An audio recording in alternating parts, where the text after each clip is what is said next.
เรื่องไตรนะต้องเซอร์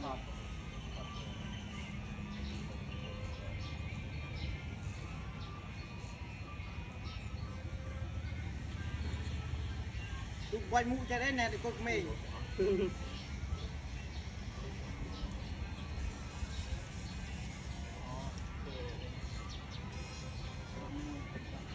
ยับอัพ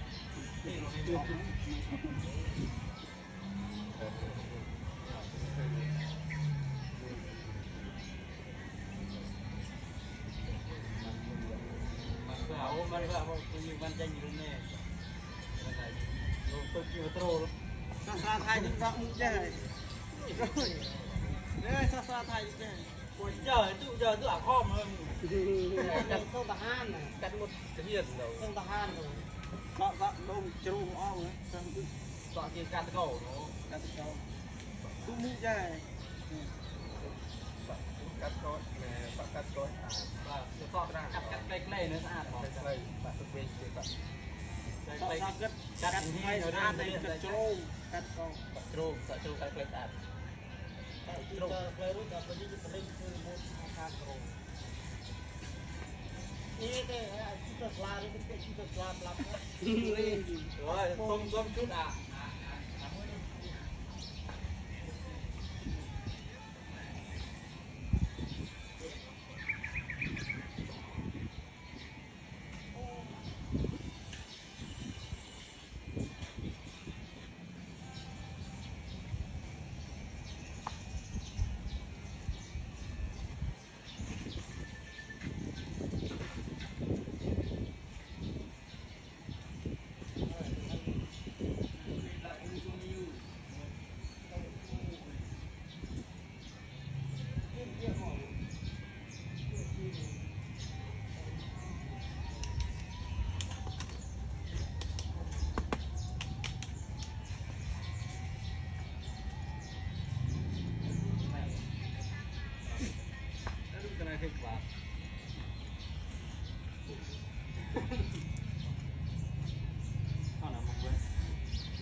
ส่วนการมีกระเตอร์นะกระแลนตีฟองเอฟตีฟอง